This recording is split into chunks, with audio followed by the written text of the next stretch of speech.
同じぐらい硬い人、ぜひ一緒に頑張りましょう。膝を曲げた状態で左右に股関節を倒します。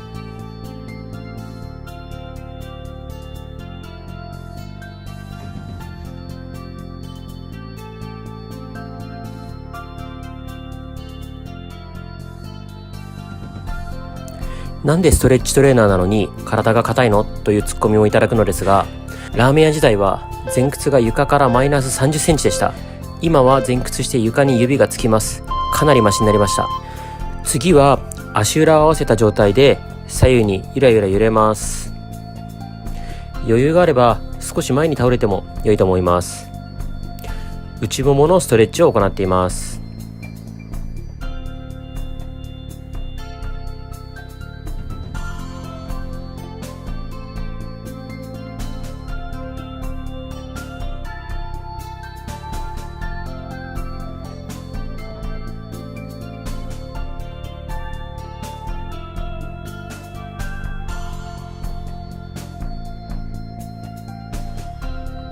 限界まで開かずに内ももが少し伸びるぐらい開脚しましょう。その状態で股関節を内外にパタパタ動かします。僕の表情を見てもらうと分かりますが、硬い人にとってはかなりきついです。ガニ股の人は内側にしっかり倒す、内股の人は外側にしっかり倒しましょう。少し余裕が出てきたら、次は開脚したまま股関節をパタパタ動かします。もう少し広めに開脚して股関節を動かしましょう。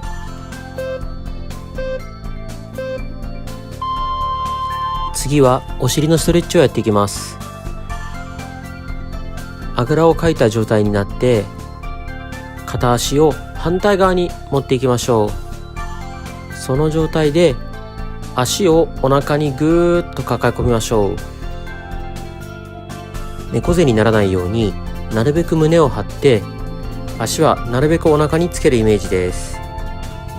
検証動画をやりだして今日で4日目なんですが、なぜ検証をやりだしたかというと、僕が視聴者側だったら効果が出るかわからないものを実践しようと思わないんですね。なのでまず効果が出ることを実証しようと思います。反対側も同じように行いましょう。足を反対側へぐーっと持っていきます。手で足をお腹に向かって抱えます。なるべく胸を張りましょう。猫背にならないように気をつけましょう。股関節は英語で言うとヒップジョイントと言います。直訳するとお尻の関節です。お尻は股関節を覆っている筋肉なので開脚にはすごい重要です。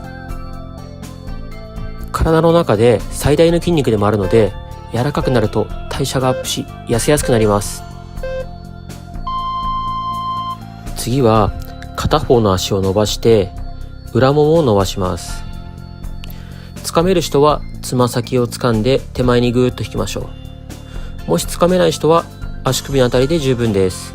裏ももが伸びている感覚があれば OK です。僕は硬いのでかなりきついです。硬すぎて膝を伸ばせないという人は膝曲げたままでも大丈夫です。この時は前ももとお腹をなるべく近づけましょう。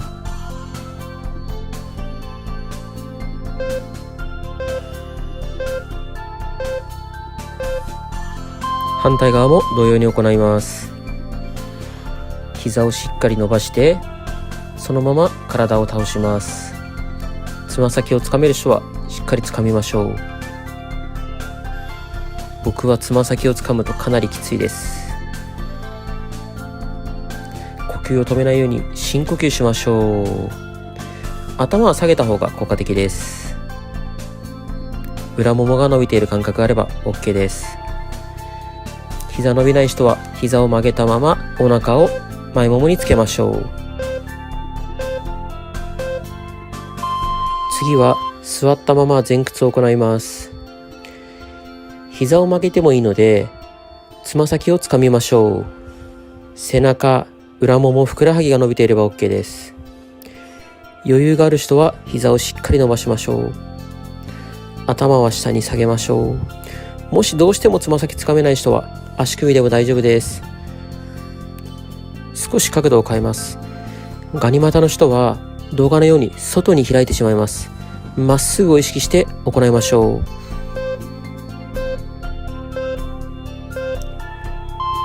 次は外もものストレッチを行っていきます。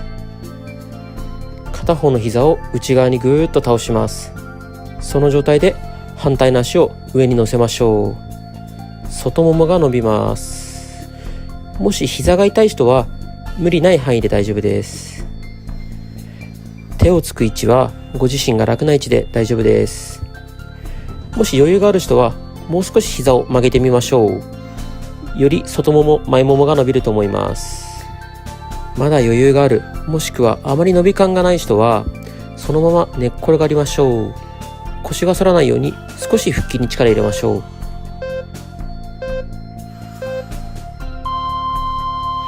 次は反対の外ももも行います。膝を曲げて股関節を内側に倒します。反対の足を上に乗せます。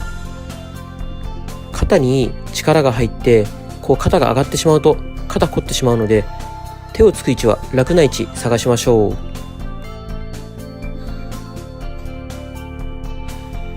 膝を曲げてもまだ余裕があるという人はそのまま寝っ転がりましょう。腰が反らないように少しだけ腹筋に力を入れた方が効果的です。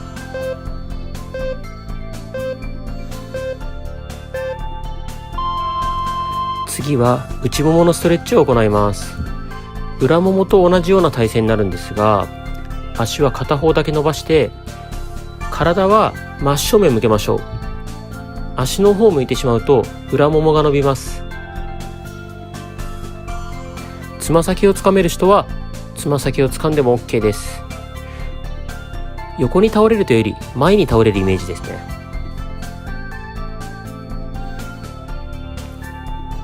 正面から見ると片足だけ開脚して真正面に体を倒すイメージです。股関節を外に向けた方が伸びやすいと思います。反対側も同じように行いましょう。片足だけ開脚して体は前に倒れるイメージです。内ももが伸びていれば OK です。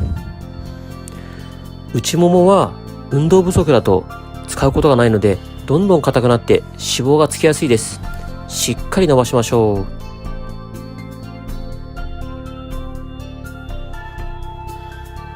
股関節が内に入ってしまうと伸びづらいです。ちょっとつま先は外向けるイメージの方が伸びやすいと思います。次は片足ずつ股関節を回します。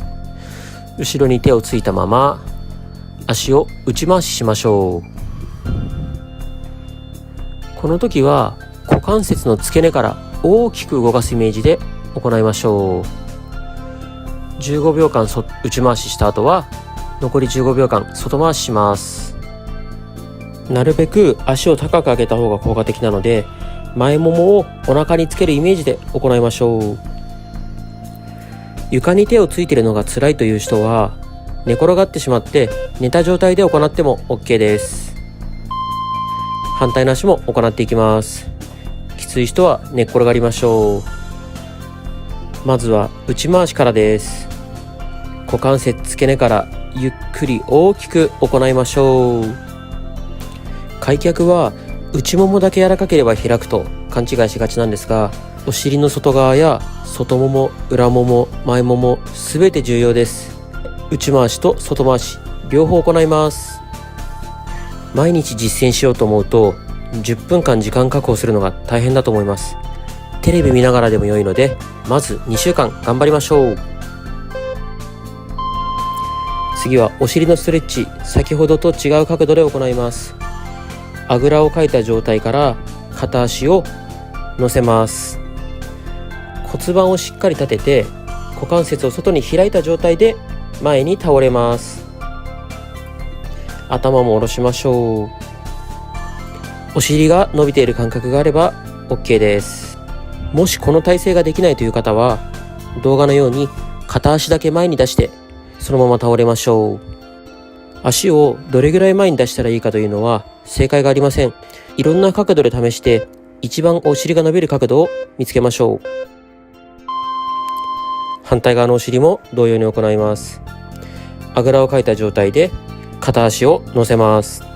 股関節をしっかり外に開いた状態で前に倒れましょう。猫背にならないように骨盤から倒れるイメージで行いましょう。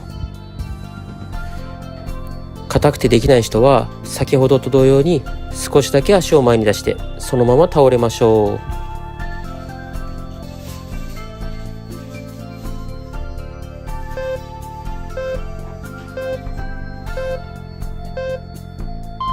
スマホを床に置いて手は肩に添えて肘が下から上に上がるように大きく後ろ回ししていきます。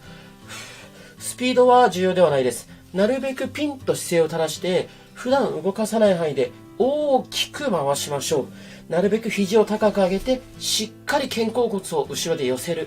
なるべく肘を高く上げる。肩甲骨を寄せる。猫背にならないように気をつけましょう。肩がバキバキなる方は痛みがなければ、そのまま回して OK です。痛みがある方は痛みない範囲で、呼吸止めないようにやっていきましょう。大きく回す。OK。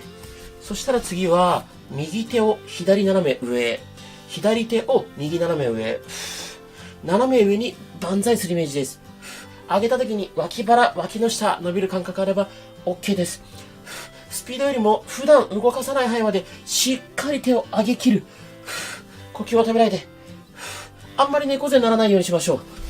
姿勢正して、なるべく遠くに向かって指先をぐーっと伸ばす。斜め上、頑張って。呼吸は止めないで。肩、腰、痛みある方は痛みない範囲で OK です。スピード重要じゃないですからね。